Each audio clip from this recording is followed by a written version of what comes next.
There we go. Okay. Want to help? All right, everybody. This is my first naked comedy show, so bear with us. Intended and not intended at the same time. Oh, is this thing working? Okay, yeah. Are you sure All right. it's a microphone and not a dildo? I mean, I have a dildo. Well, now I'm not sure. You gotta sniff it first. It's like scratch and sniff. Hey, Okay. oh, Oh! All right. So, yeah. So my name is Mike, and so I've been trying to put this show together for a while, and before I get going, just remember nobody record the other people. I'm recording my opening, but don't record the other people that are going to be performing, because that's just, they work really hard on their show, and they don't want people just stealing their performance, and also they don't want anyone seeing them naked other than people that are already here and paid for it. So be courteous about that. You can, if anyone wants to record me, go ahead and record me. Just make sure that wherever you post it, that you tag me, because I'm an attention whore. So yeah, I don't mind. I have an OnlyFans page, Armand Amore. If anyone wants to see more of me, although I'm sure you're seeing enough of me tonight. So I'm starting off with Wearing the Robe because I wanted to try to. I had an idea for an opening bit where I'm going to be doing a little bit of stripping for you. So the thing is I figured out a little game. I figured to get everyone used to looking at the right part of a performer when they're performing as you are. There are 4 places I figure people are going to look at me. The first place is the face. Well, we know what the first place really is.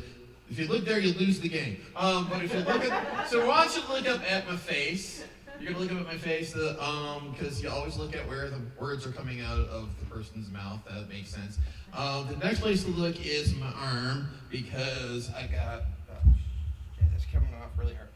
You know I don't wear the robe very often. I got tattoos here, which So this is I got this one. I got this one right after 9/11. This one right before COVID. This one right after COVID. It's supposed to be end of the world sleeve.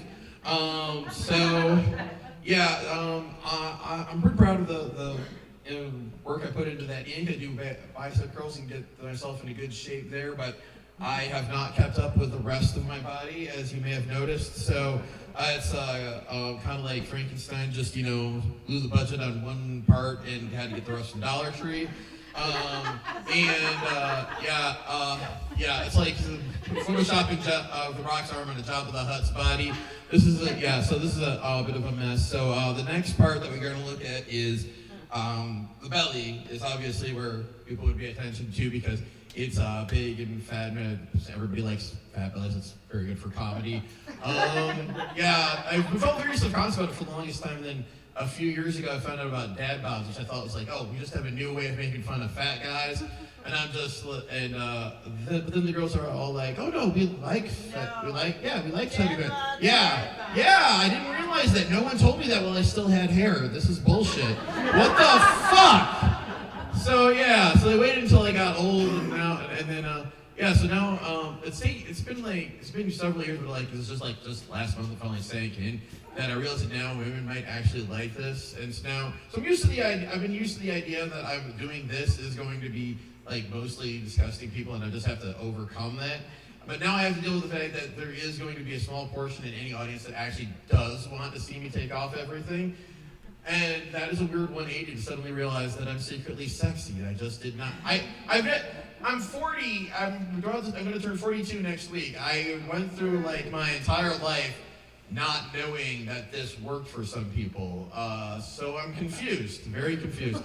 So we want me to finish off taking off the rope. So I'm just gonna show you because I know you